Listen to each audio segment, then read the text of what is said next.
About a year ago, I joined a Japanese culture appreciation club in my college. As a person who had a love for the culture, I was assigned to show some traveling students the sights around the country. And that's how I met my girlfriend, Misaki. She was friendly and very eager to befriend me when we first met, and we kept in touch long enough for us to decide to test the waters a little. We kept video chatting and texting each other to maintain our relationship, and so far it has been working out for us. The first part may sound like digressing on my part, but I needed to get this out of the way because of what has been happening between us for the past week. So, for starters, I managed to catch the dreaded coronavirus. So, I had been keeping myself quarantined in my apartment until I got better. I've kept in touch with my family and friends and reassuring them that I am fine and I will recover from it. Misaki was obviously one of them, and aside from my parents, she's been checking up on me the most. But then it got weird. Anyone who's ever known me for quite a long time knows I tend to go to bed around 9 p.m. Well, imagine my surprise to hear a ringtone at 11 p.m. I groan, still feeling weak from the sickness. I check who the hell was calling me at this time. Imagine my surprise to see Misaki's name on the caller screen. I answer it, putting the phone on loudspeaker. "Hello?" I spoke out. "Lawrence," she called out in a heavily accented voice. "Hi."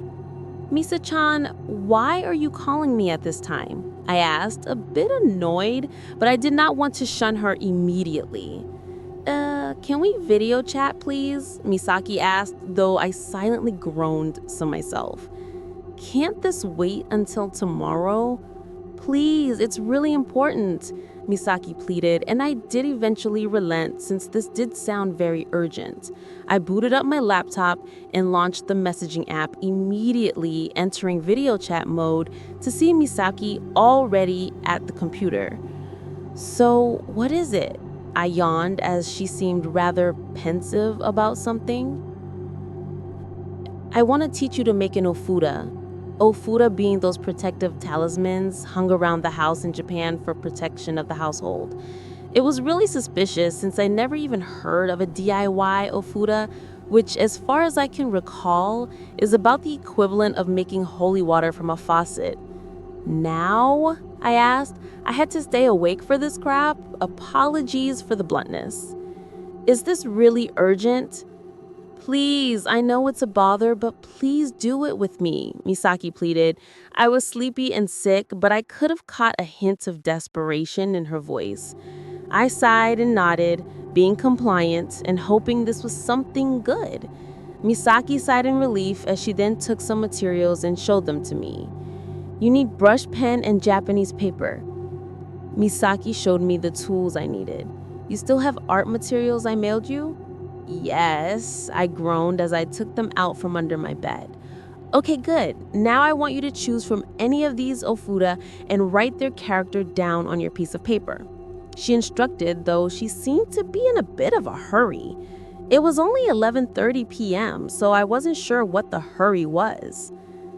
"If you're in a hurry, we could—" No, it's fine. Just pick one," Misaki said, irritated, though she really wasn't in any place to be irritated since she woke me up for this. But I chose one and showed it to her. She nodded at that, audibly panting as I showed it to her. She still looked like she was in a hurry, but as if someone's life depended on it. "Okay, now do you have any holy items with you?" "I have some holy water and salts, I think," I yawned. It was 11:45. "Okay, sprinkle them on your paper and say a short prayer." "Are you sure? It's not Japanese." "Just do it, please," Misaki begged me again as I relented yet again, taking the water and the salt from the altar and then sprinkling them over my crudely made ofuda, muttering a Hail Mary and a Glory Be. Not that I really believed in those, but those were the only prayers I knew. I wasn't sure what all this was for anyway, but if it made her happy, then I could keep this up a bit longer. "Okay, I'm done." "Hang it on your window," Misaki instructed, as I did just that, hanging the ofura on the curtains and then returning to my laptop. It was 11:55 by the time we finished. Misaki sighed as she looked at the clock behind her. She seemed rather exhausted by this herself, despite having to bother me for it. "Are you okay, Misaki?" I asked, though Misaki broke into soft sobs the moment I asked that. "I'm sorry about this. I'm just trying to save your life." Misaki broke down, though I still failed to understand what she meant. "There wasn't much time to explain to you, but please survive." The video freezes and gets cut off. I look at the clock, 12 a.m. I assume it was just an internet failure, since you never could trust these companies anyway. I close my laptop and immediately go to bed, though as soon as I close my eyes, I can hear a soft tapping on my window. I ignored it for a short period of time, but the incessant tapping kept me from fully falling asleep despite my condition. I sat up from the bed, unable to sleep with that tapping on my window. I glanced at my poorly made ofura to see that the bottom portion of the paper was slowly turning black, and from the tiniest gap in the curtains, I could see wide, bloodshot eyes staring right into my room. So update, I'm completely fine, but just shaken from the entire thing and still a bit sick. As soon as I saw those eyes staring into my room, I immediately couldn't sleep, knowing whatever thing was out there trying to get in. I sat staring at the window, the maddening tapping still ongoing as I tried to make sense of what was happening. Not that I had much chance to contemplate that when I heard a knock on my door. The same monotonous rhythm as the tapping on my window. Something clearly was pulling all the stops to try and get to me. But even when I had locked it, the door seemed to be unlocking on its own, and the second latch on top of it was magically coming loose. I was not waiting for that door to open. I gulped as I looked at some of my spare Japanese paper. I barricaded the door with my table and got to work on another ofura. My hands shaking, I barely come up with one as I saw the door begin to open. I sprinkled salt on it and said a short prayer, this time to Buddha, because I was going to take any help I was going to get at this point. And then I hurriedly hung it on the doorknob. Just in time, since I saw a few gray fingers creep in past the small gap in the door. I was not sure it was doing anything, but the fact that I heard an unearthly screech from the other side and heard the knocking transform into hard pounding on the door meant that I probably either successfully protected myself or did something to piss it off. Maybe both. I stayed in dead center as the cacophony of thuds and taps kept my heart pounding. For the first time, I had no idea what to do. I thought of contacting Misaki again, but my laptop refused to connect. I jumped into bed and under the covers and cowered, enduring the noises. I peeked out to see my ofura about halfway into becoming completely black. I looked at the clock. It was only 2 a.m. I had 4 hours until sunrise. I had to survive this. But hearing this while incredibly tired and sick was maddening. I wasn't sure if the thing was intentionally doing this, but every now and then it would go quiet. And when I would start to doze off, the pounding would continue and I'd get rudely awakened. I looked at my ofura, which was almost completely consumed in blackness. It was 5 a.m., and I saw the orange in the horizon.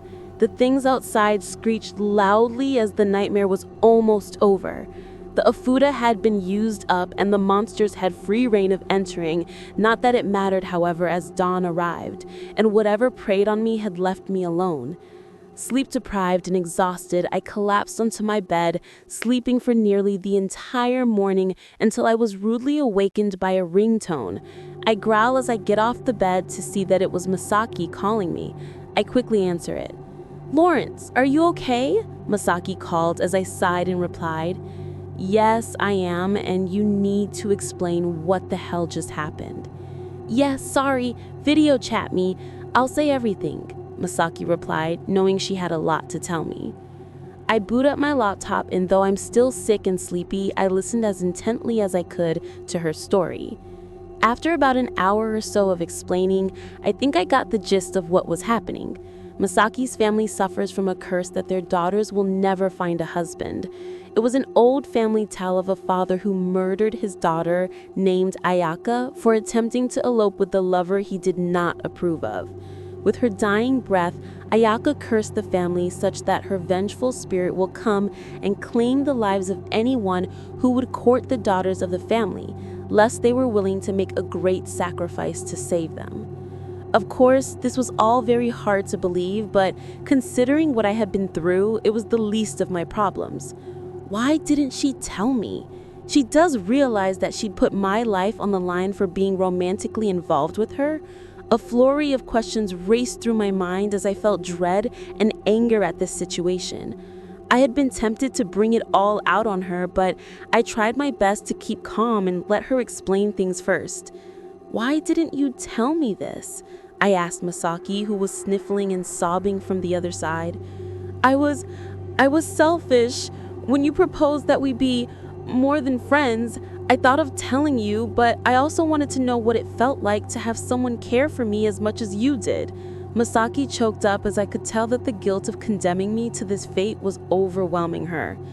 "I never believed in this curse until I received a fortune that you would die tonight, so I did what I could to help ward the spirit, but I've been only delaying the inevitable." I let her cry all out as I still felt betrayed and angered by what she had done.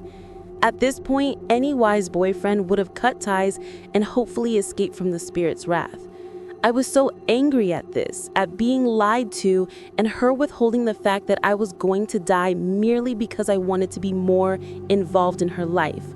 But for all the irritation and fear I felt, I couldn't muster up the anger against her. Despite the desperation I felt, compassion ruled in my heart. I didn't know what it was like to have to condemn someone I loved to be taken by a vengeful spirit, or be forced to become lonely for most of my life out of fear that whoever I loved would die. Regardless, I still resented being lied to as I adjusted myself in my seat. "I have to go," I said abruptly.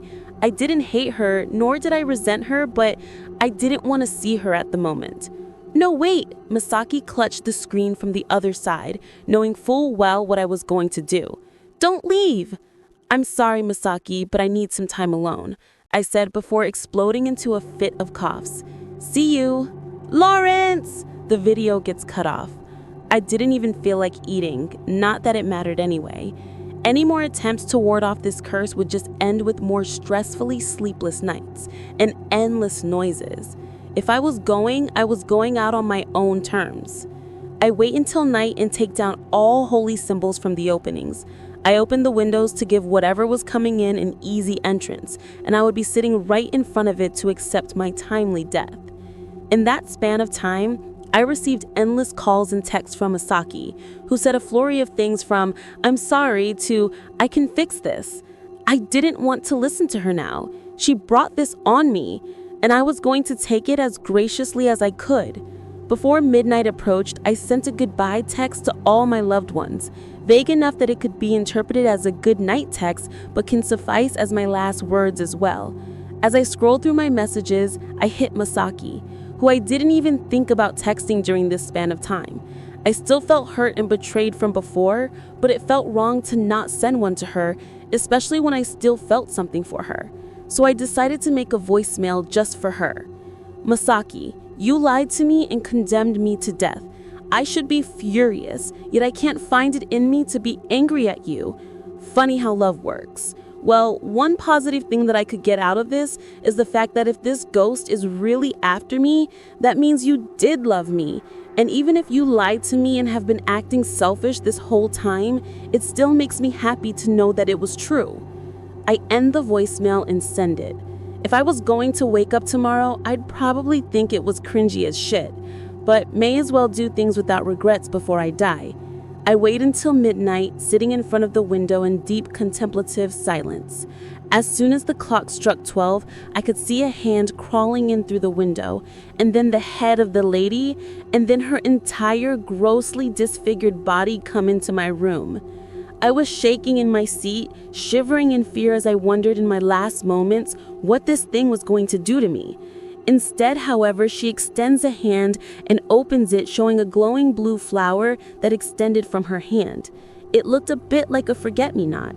I raised a shaking hand and took the flower from the disfigured spirit, who simply whispered, "Someone holds much love for you."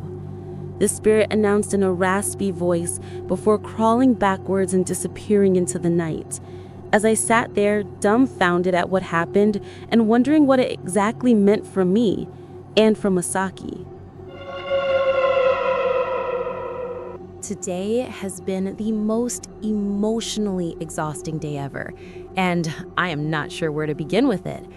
Well, to start where I last left off, I had somehow survived an encounter with what I presume to be the vengeful spirit that cursed Misaki's family. I noticed as well that my cough was suddenly gone. I was not sure what to do at this point, but the ringing of my phone disrupted my shock as I realized that I had been still getting messages. I looked at my phone to realize that Misaki had sent me one last message a few minutes before midnight. It was a video of her, crying in the darkness. As I felt reluctant to play it, I steeled myself and watched the video. Misaki paced around the room a bit, crying to herself a bit as she seemed heavily burdened by what she was about to do. She then approached the camera, still crying but managing to compose herself to begin speaking. "Lawrence, I don't know if you're watching this, and if you are, then my sacrifice worked, and your life is spared," Misaki said as she clutched her left arm. My eyes widened as I saw her become progressively pale. I said that the curse could be lifted with a great sacrifice, and I offered what I could, just so that you'd live. Misaki tried to hide the physical pain that was clear on her face as I saw her glance every now and then at her arm, as I could already tell the implications of what she had done. I saw tears roll down her face as she tried to muster a smile at me. "I'm sorry I lied to you and put your life in danger. I never wanted any of this to happen to us. I received your voicemail and I wanted to say, knowing that you were happy with my love, those were the best words I could hear." I panicked as her voice became progressively faint, her eyes losing their light, and the video cut off right there. "No, no, no, no! This wasn't happening. I didn't want this. I would have gladly died 1,000 times over by whatever abomination than have this." I panicked. I needed to be there for her. I rushed over to book a ticket to Japan, but realized the country had been on lockdown and thus any flights to Japan would be delayed until April. I smashed my table in frustration. I despised how helpless I was in this situation. I started throwing things and kicking them around. I was so angry, but my fit of rage was interrupted by the same disfigured entity sitting on my window. I snarled and grit my teeth. Even ghosts at this point didn't fucking scare me. It was this fucking thing's fault that Misaki had to do this. If she was coming back for another round, I was more than happy to oblige. But instead, it pointed a finger towards the wall behind me. I turned to see a weird vision of what looked to be Misaki's room, with Misaki bleeding out on the floor.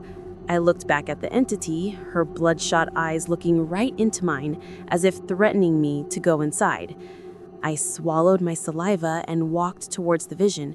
Suddenly, finding myself in Misaki's room, I immediately come to her side, as I immediately try to inspect what was wrong with her.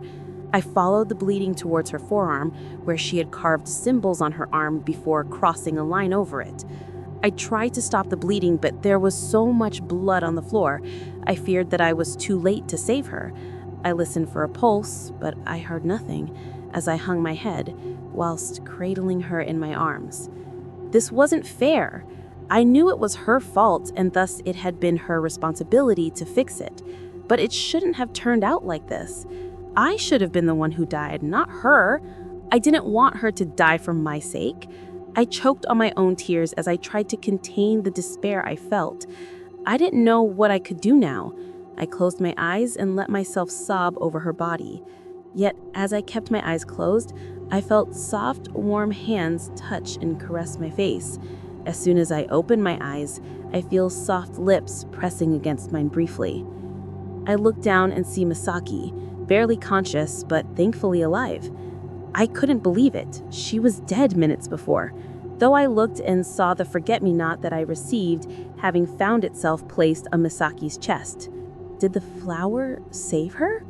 I looked to Misaki, who was just as surprised as I was. "You're alive! You're here!"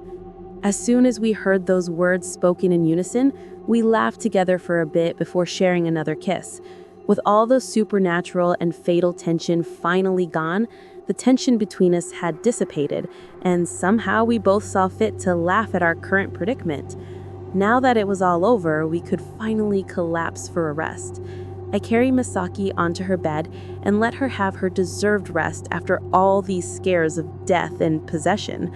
But as I let her down, she refuses to let go, smiling at me, clearly inviting me to share it with her. A little flustered, I relented and stayed by her side until we both had our needed rests.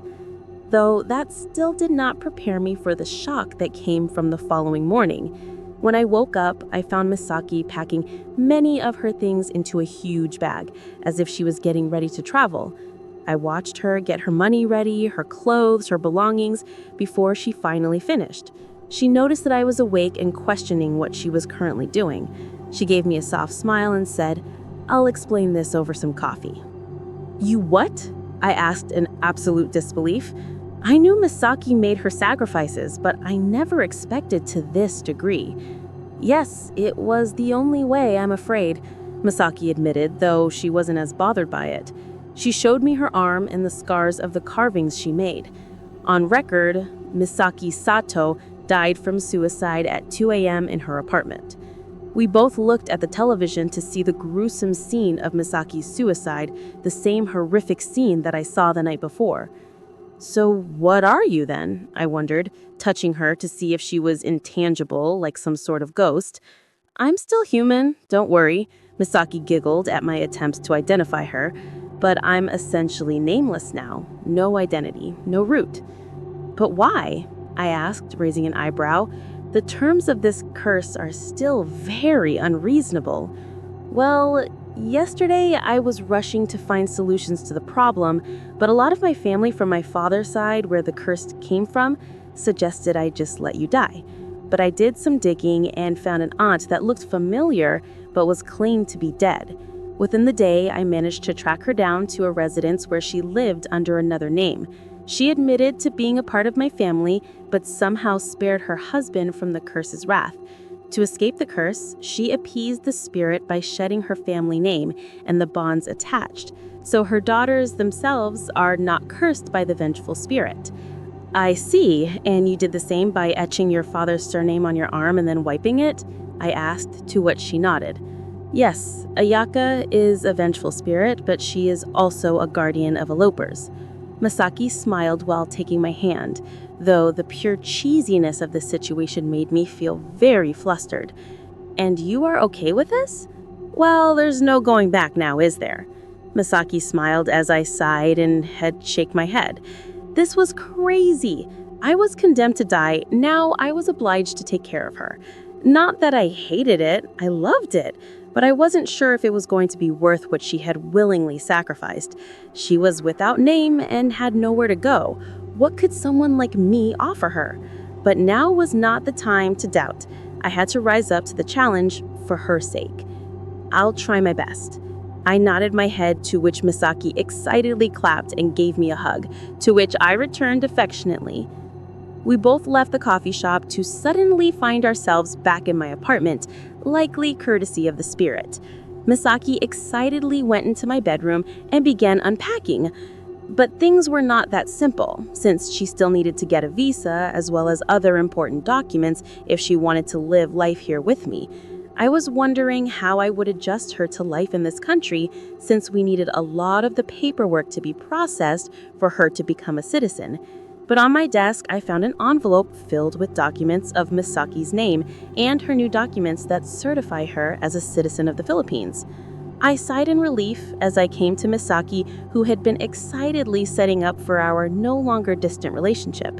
I helped her set up her furniture and clothing, and right after, brought her out to dinner for our first date in the longest time. From the jolly look on her face, you would probably never even guess what she had lost. But I don't question it, and so as long as she's happy, so am I. We both went home tired and flopped into bed together. I look back at my desk where the envelopes were still placed. I immediately noticed something else placed on my desk that was not there before. A beautiful vase filled with forget-me-not flowers. A year is a long time to know someone. It's a really long time to be dating someone. It's a goddamn eternity to be dating someone online and long distance, especially since we had never met in person before. It was almost 2 years ago that I first talked with Ava. I was a lonely guy and I had a knack for writing. So how did I spend my spare time away from work? I was on a role play site. I chatted with people from all around the world having semi-literate to extremely literate role plays with all sorts of people. In one of the groups I joined, I met Ava, or as her screen name said, the Night Huntress. It didn't take us long to start talking privately. It didn't take too long after that for a private roleplay between the two of us to turn a little bit sexual. Next thing I knew, I was addicted. Every waking moment of every day, she was on my mind.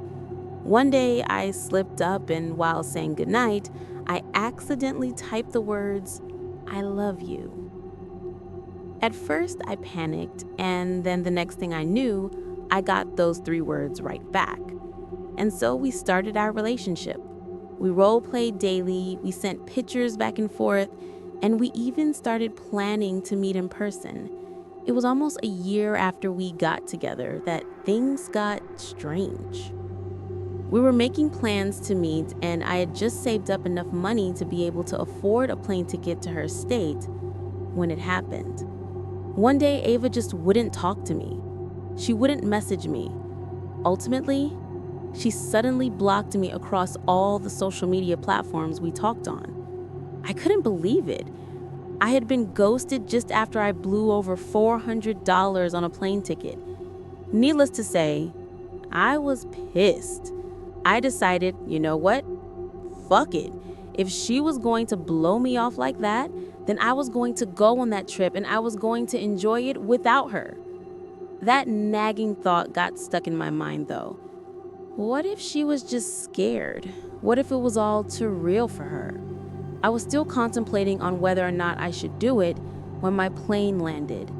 After all, I had her address. I knew where she lived. If I spoke with her in person, then maybe I could at least get some closure for myself. As soon as I got to my hotel, I pulled out the nicest set of clothing I had brought and got an Uber to her house. This was it. My heart was racing. Was I really about to do it? Even if it ended all horribly, was I really ready to meet the woman whom I had been calling my girlfriend for the past year? Keeping that same fuck it mentality, I opened up the squeaky waist-high gate and walked up the sidewalk, moving right for her front door. I wasn't prepared at all for what happened. "Justin!" The front door flew open and a 5'6" figure flung itself at me, wrapping her arms around me and damn near making me fall to the ground. My heart exploded. I'm normally able to hold myself, but I won't lie to you. There were tears shed that day. After only a couple seconds or perhaps a couple minutes of crying and perhaps a couple kisses or two, Ava and I began to talk. "You're here a half hour early. I haven't had a chance to finish making dinner yet." The smile on my face fell away. What do you mean I'm here early? Ava looked back into my eyes with a steady, happy gaze. We planned for 7 o'clock. It's only 6:30. I mean, I expected you to be a bit early. After all, I would be too, knowing how excited I am. But I cut her off, starting to get a bit agitated. Stop. What do you mean we planned for 7? We haven't talked in 4 weeks. I was starting to think that you had just forgotten about me entirely. She seemed more confused than I was. Is this some kind of joke? I was talking with you literally 10 minutes ago. You were saying something about how you were finishing up getting dressed and that after you finished wrapping your gift for me, you'd be on your way here. Perhaps I should have been nicer, but I felt as if though I was the one having the joke played on. I had spent the past year pouring my heart out to this woman, and on the edge of finally getting to meet her, she cuts me off? In my mind, I had every right to say the things I said. If only I had waited maybe 10 seconds to explain, then things would have been a whole lot less painful. Bullshit! I've been trying to talk to you for a month. A fucking month. Literally the day I buy a plane ticket to come see you, you decide it's time to cut me off? I spent nights barely sleeping simply because I thought I did something wrong to you. Do you have any clue what that's like? What it's like to be cut off from the person you love with no explanation whatsoever? I've cried more than I care to admit for that very reason. I care. Apparently, I cared too damn much. I could go on, but you get the point. I had my heart ripped out. I was wanting to return the favor. In my moment of rage, I thought she deserved it. Until I realized that she was sobbing. I stopped my verbal assault, feeling like a total jackass. Ava, I'm sorry. I didn't mean... I'm just so confused. Why would you cut me off and then pretend that we've been talking for the past month when I show up at your door? It took her a moment, but eventually she managed to break through her tears and speak. I swear I was just talking to you. I've been talking with you. We set up plans to go to a movie tomorrow. You even helped me pick out a dress. I don't know how you don't remember this. We've been talking more the past month than we have the entire time we've been speaking. Remember how your car got towed by accident? Or how your dog had to go to the vet to get his new shots? Or even how your email got hacked? How about when you got a promotion at work? I know for a fact you never stopped talking about that damn promotion since the day you got it. I was silent. Something here was wrong. All wrong. I haven't talked with her in 1 month. Promotion? I'm a minimum wage support manager at a family-owned car parts shop. I have been for almost 3 years. I'm not getting promoted anytime soon. As for my car, sure, it's a piece of shit, but it hasn't been towed since the day I bought it. And I don't have a dog. As I was playing these things through my mind, a question clicked together. What do you mean my email got hacked? Ava was wiping her tears away with the shoulder of her shirt. You told me your email got hacked a little while back. You said that they managed to get your credit card as well and that you had to create new accounts on all of our chatting sites. You also make me block all of your old accounts. Apparently, the hackers were using your accounts to talk to people and were even trying to send me messages. I was baffled. Can you show me? Ava was quiet for a moment before turning away and leading me inside. If it hadn't been for the situation, then I likely would have said something about how lovely her home was. Ava took me to the couch where she sat down and picked up her phone. Wordlessly, she opened up one of the apps we had been talking on before she blocked me and opened up a chat. Sure enough, staring me back in the face was a chat history between Ava and myself. As I scrolled up, it described literally everything over the past few days. I had been saying how excited I was and that I was packed and ready to fly in. So many talks had gone on between myself and Ava, but I didn't remember a single goddamn one of them. Something was wrong, though. We were still role-playing, but it was just all sexual. Damn near every line I sent involved pussy this and tits that. I had a few role plays with Ava that became sexual, but I was never constantly perverted like this. The more I scrolled up, the more disturbing it became. There were so many things wrong. Tiny shit like how I write my role plays, what emojis I use, and even at one point, what kind of coffee I like. Something that stopped me was something I know for a fact that I wouldn't do. At some point, I had sent a request for nudes. It took convincing in the chat, but eventually Ava sent them. I'll admit they were hot, but that's not the point. The point is I had sent something back. It was a dick pic. I looked away when I realized what it was, but I had to look back. Not because I like it, at all, but because of what was in the photo. I know for a fact that I wouldn't ever send a dick pic. Even if I did, I don't have a tattoo on my thigh. I started scrolling up faster now. I ignored the pictures and worked on getting all the way to the first messages in the chat. The chat ended suddenly, and so began my conversation with Ava. Ava, I need you to listen to me. It's me, Justin. Justin, when did you get a new account? And why are you talking weird? No time. Listen, hackers stole my email. I need you to block all my old accounts now. What do you mean hackers stole your email? Justin, what's going on? Just do it. They're trying to steal my bank info and message all my friends on my accounts. Hurry, they will get you a virus in the chat. Okay. Okay, just give me a second. There. All your old accounts are blocked. Now, can you tell me what's going on? What the fuck? I know for a fact I don't write like a teenage girl in a group chat. Grammar that bad makes me want to puke. Whoever this was, it wasn't me. I decided to click the profile and view my profile. There was no detail on it, no bio, no nothing. Just pictures. Pictures of me I had been posting on other websites. Something was wrong. Ava, I swear to you, this isn't me. I haven't talked to you in a month. Our last conversation was about how I had bought plane tickets and would be flying in today. And that was right before you got hacked. I shook my head. No, I was never hacked. I still have my email. As a matter of fact, I can show you on my phone that I have. Something cut me off.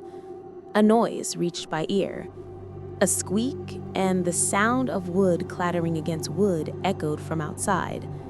Ava's little gate outside had opened and closed. You have guests, it sounds like. My mind stopped, freezing time around me. No, this wasn't real, was it? I wasn't hacked. I know that for a fact. Click. Over the past month, I haven't talked to Ava once. Someone had been, though, and they seemed to have taken my place. Click. Photos I had posted were showing up on a profile I hadn't created, and that profile was talking with Ava. Click. The last thing I posted online before Ava blocked me was the date that I'd be flying out to see her in person for the first time. Click. No. This couldn't be real, could it? I watched as Ava got up, going to greet this new guest. Panic set in, and my fight or flight mode went on to overhaul. Before she got close to the front door, I jumped up and grabbed Ava by the wrist, yanking her back into the room before pinning her against the wall with the hand covering her mouth. At first, she looked like she was about to scream, and I didn't blame her. I guess the fear in my own eyes was enough for her to stay quiet, though. Reaching out, I quickly turned off the light so the room we were in was plunged into darkness, beside the light from the doorway. Ava? A low voice asked from outside.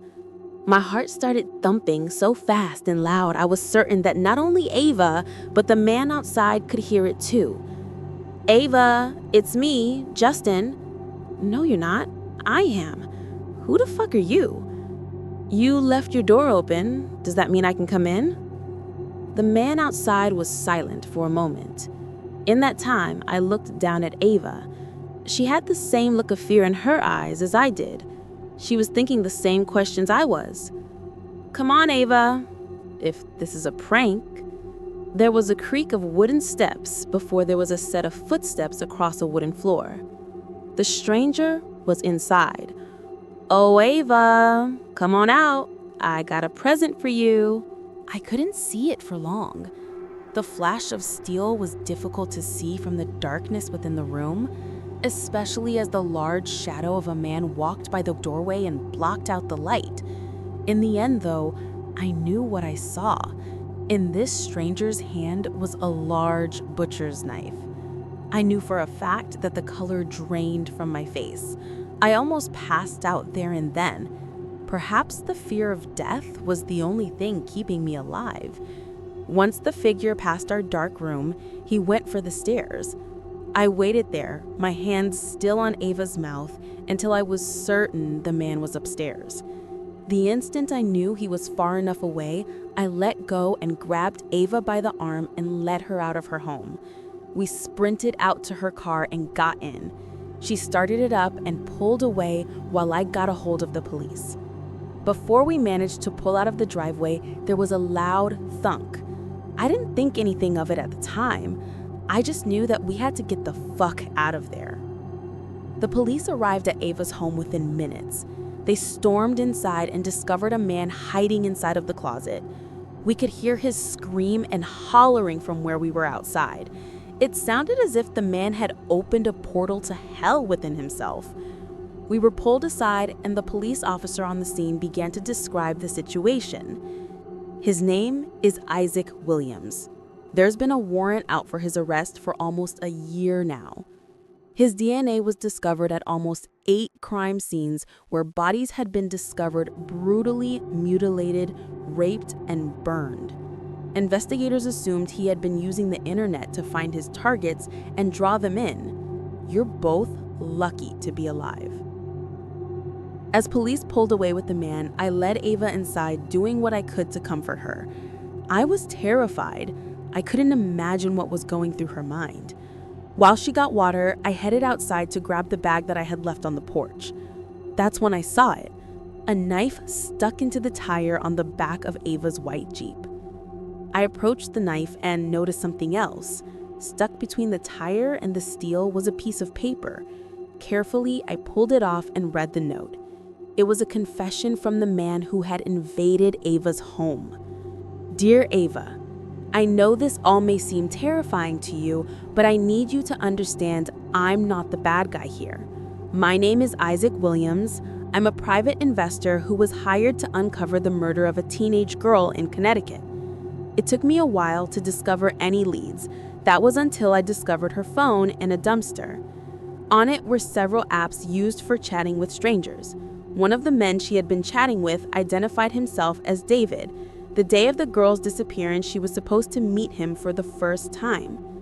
2 months later, I discovered a similar case. A woman of a similar age had been discovered under the same exact conditions 2 states away. It took me a while, but I managed to sneak into police evidence and get her phone. Same case, only this time it was a man by the name of Michael. I had finally managed to track the man down. I could only track his online presence though, since he never put his address up anywhere. Last month, I managed to break into his accounts to discover he had been speaking with a woman. That woman was you. What the fuck? This guy really went this far and made up a story just in hopes that he wouldn't get caught and charged with murder? Isaac, whoever you are, you're one of the most fucked up people in the world. Especially since you ruined my plans. But all is forgiven. After all, the police finally having someone to blame takes a lot of weight off my shoulders. Plus, Ava is someone that perhaps I can have a real relationship with. I just hope that nobody catches on when I meet Andrea next month. I understand why parents are stressed about guiding a kid through online schooling. I'm a teacher. I have to deal with the classroom of ostensibly human children handling the same thing. This job does have its perks. I'm 23 and getting paid $250,000 to wear my comfy pants to work every day, which is essentially a normal teacher's salary each month. And no one can tell when I sneak away for a blackjack, which is what I call a shot of espresso mixed with a shot of Jack Daniels, which is pretty much a necessity at this point. I've considered quitting my teaching job at the Crestwell Academy for Superb Children since day one, but I keep coming back. It's not because the kids need me. Those sadistic hellions are battle-hardened enough to work in customer service at 8 years old. No, I stick around for the money and the fact that I've got nothing else going on in my life. I'm rich, young, and single. But we're not supposed to go outdoors because doctors have finally figured out that humans are as disgusting on the outside as we are on the inside.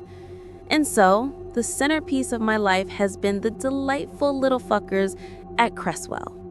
Here's what I've experienced in the first 3 weeks. "Oscar, you need to put the phone down," I announced to the Zoom chat. But he just grinned at me. For some reason, kids are far more afraid of teachers in person.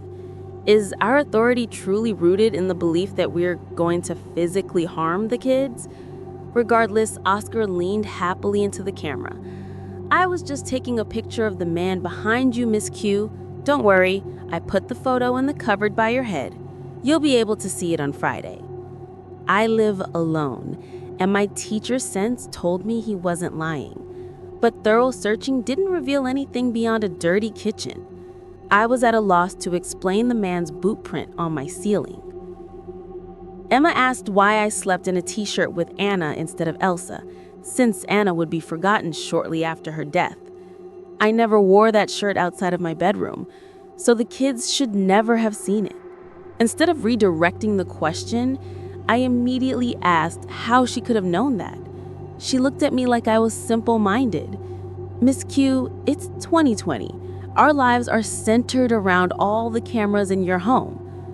Yesterday, Ira wanted to know if he could play hide and seek during recess.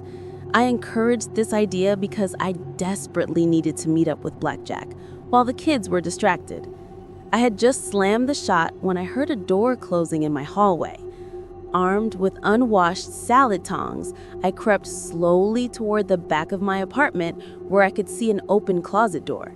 I was about to pounce when creepy little Ira poked his head out. "Why are you looking at me like that, Miss Q? You said we could hide." Then he darted back inside the closet. I was about to empty the whole damn thing when he reappeared in my Zoom window wearing the brown sweatshirt that was now missing from my closet.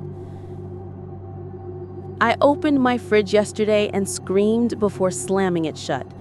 "What's wrong?" Rhonda called from my open laptop.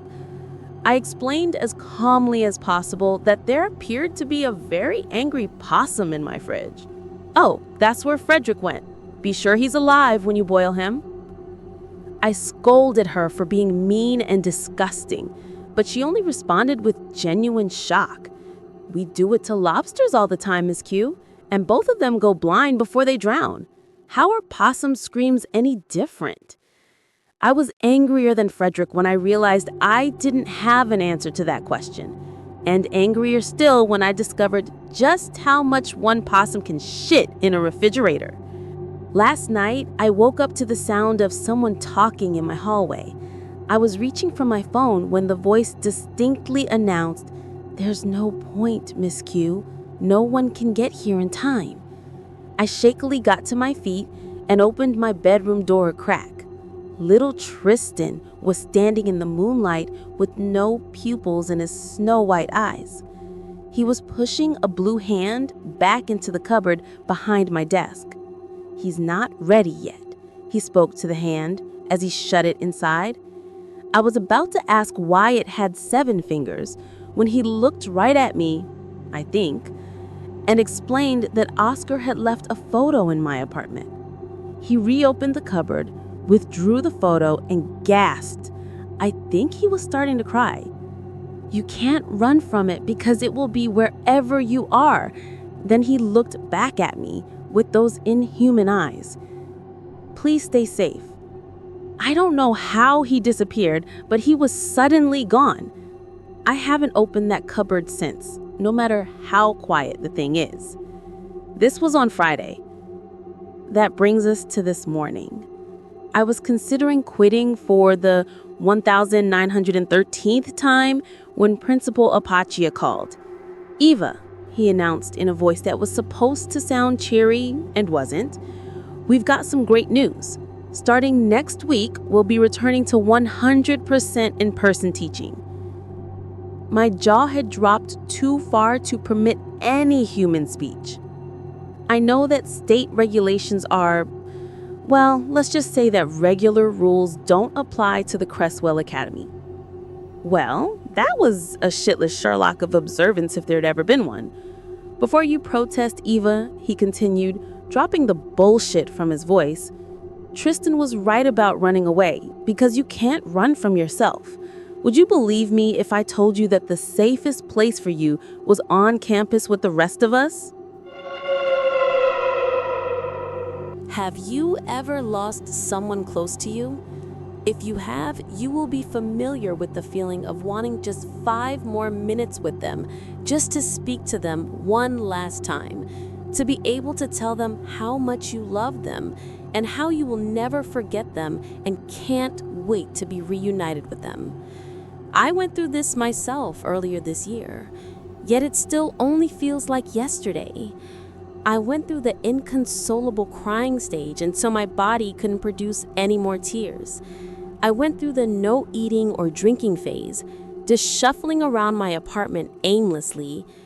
In all truth, I'm still going through this stage. I've been angry at the world, becoming almost banshee-esque, screaming into the night, or just rearranging the apartments with brute force. You're probably wondering why I'm even here. One thing I remember people saying to loved ones is it's good to talk. I tried multiple ways to reach out to people, but nothing worked for me. I'm still in this limbo, this emotional void. So I've turned to this impersonal way to communicate with, well, anyone who can listen.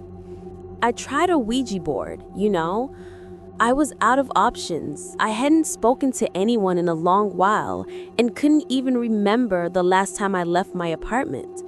I found it in the closet behind the towels.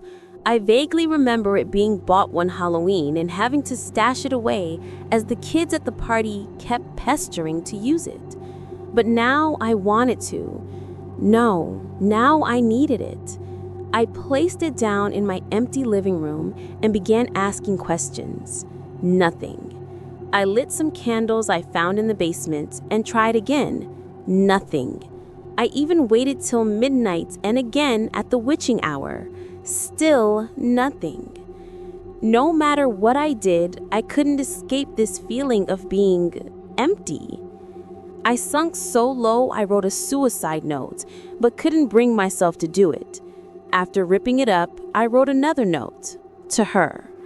I wrote down how much I missed her and wished I could hold her again. I wrote how I wished we had our time again and I would do so much differently, savoring every moment after realizing how precious time with her was. I told her how I imagined how our children would look. It actually felt therapeutic to get it all out and to cling on to that slight feeling of communicating with her. I placed it on the fireplace and fell asleep where I sat, in front of the fireplace peacefully, for the first time since the accident. It wasn't there when I awoke. In its place was another letter, scorched around the edges, and my name in red writing scrawled center on the envelope. Who put it there? How did they get in? Confused and scared, I rose to my feet and took the envelope from the fireplace. Although the fire wasn't lit, it was used for decoration, never actually lit for use. The envelope was still warm to the touch. I opened it carefully, a single folded note inside. This is what was on the note, word for word. Greetings. We've waited so long for someone to contact us, to reach out to us, but rarely do we come across someone in such peculiar circumstances. You never intended on your letter reaching us. but no one really ever does. Usually they want the conversation to be one-sided, steeped in curious anticipation of the what if. You don't need to be intimidated by us. We may not be who you wanted to contact, but we have our ways to put you in contact with them. We live amongst the shadows, you see, not in the world of the living, nor in the realm of the dead, but the in-between, that dark space, the forgotten, the void where everything and everyone in it feels empty. We will go ahead with tearing your loved one from the world of the living and bring them here to you. You know how to contact us now. Do the exact same thing again and await our reply if you wish to change your mind. You have till nightfall on the 5th night before we begin. Be warned, though, this is not a permanent place for you. Nothing can survive in the void. Soon enough, you will become nothing too, unless you figure out how to leave too. See you soon.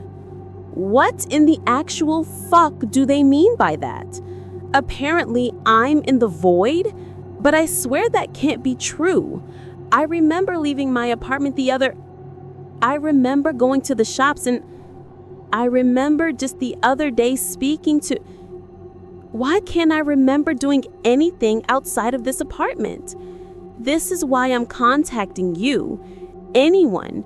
I need to know how to contact them again. I've tried everything, left hundreds of letters, but no reply. It's now the 3rd night since I read that letter, and time is running out. They're going to kill her, and I don't know how to make it stop. Also, since this morning, I swear the ground has been trembling occasionally, and the light throughout the day seems to be duller somehow. Do you think this has something to do with what's coming on the 5th night? I need your help. I can't remember the accident exactly, and I'm starting to forget what she looks like. If you know how to contact them or how to get me out of here, please, please help me. Pass me the pipe, I said. The urgency in my voice made Tony move fast. Like everyone else, he knows not to fuck with me, especially 3 weeks into a crystal binge. I can't even remember the last time I slept, and if he doesn't pass that glass pipe quick, I might just grind the fucking thing into his face to teach him a lesson. Yeah, I'm bad. I always was. I could blame it on my bitch of a mom, a lot quicker to dish out a beating than food and hugs. I could blame the government, the agency that placed me in a foster home with an absolute monster who was even more violent than that bitch that failed to raise me. At least her beatings ended at that. The other stuff he did, I'll never talk about that shit. I could blame my inability to fit in, my mental health, my addiction, but really, I'm just trash. I always was and always will be. When all you hear is that you ain't shit, you believe it.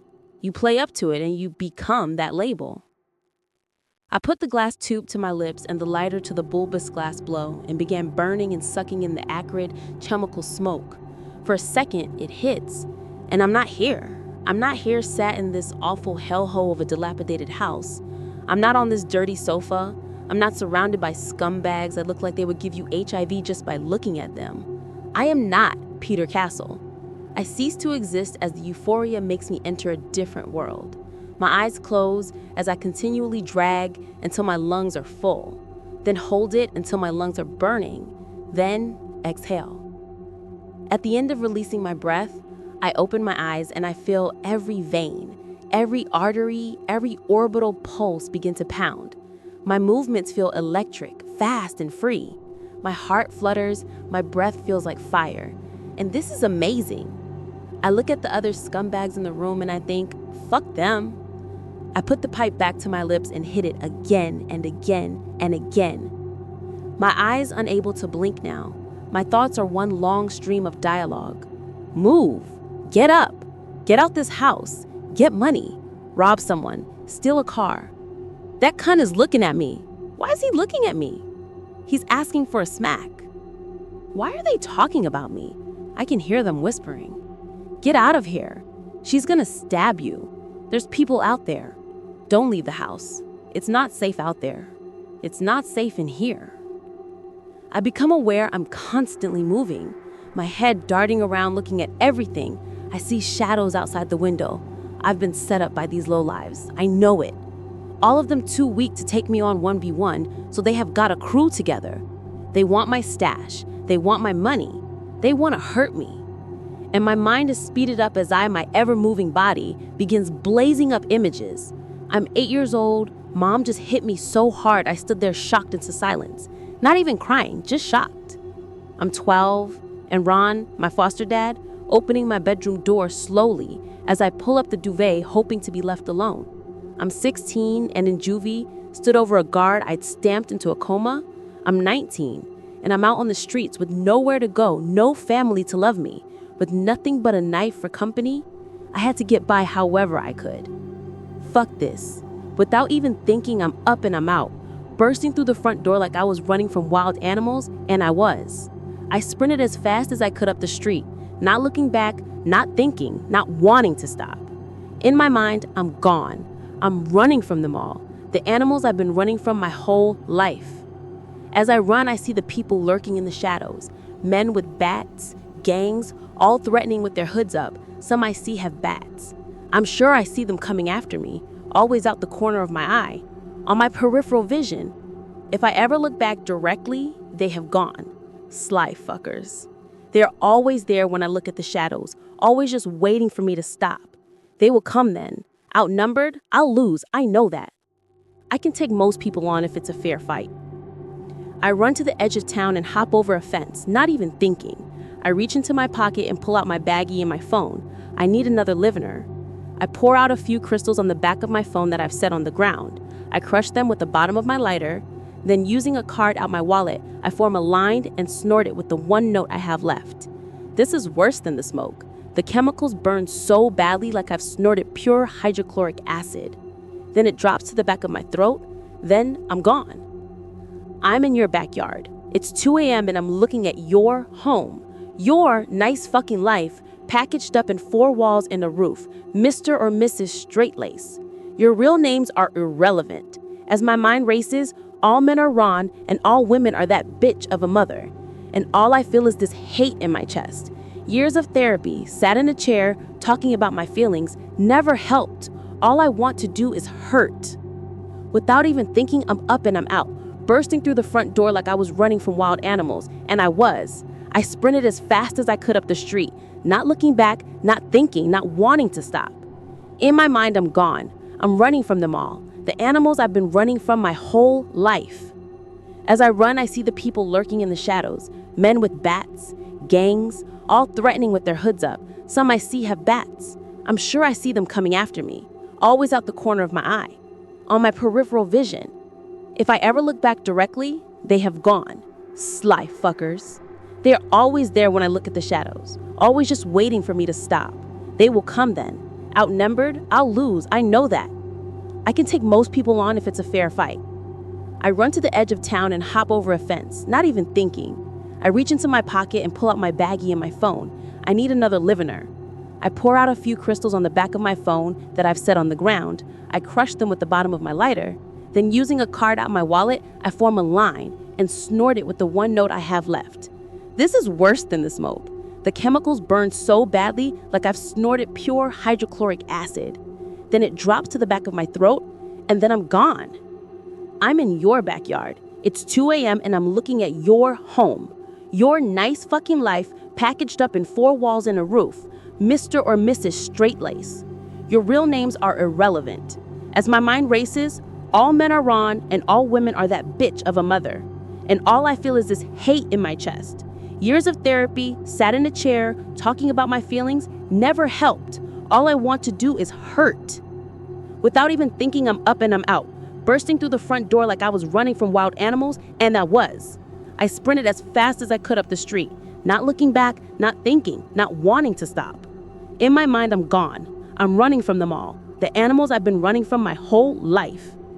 As I run, I see the people lurking in the shadows, men with bats, gangs, all threatening with their hoods up. Some I see have bats.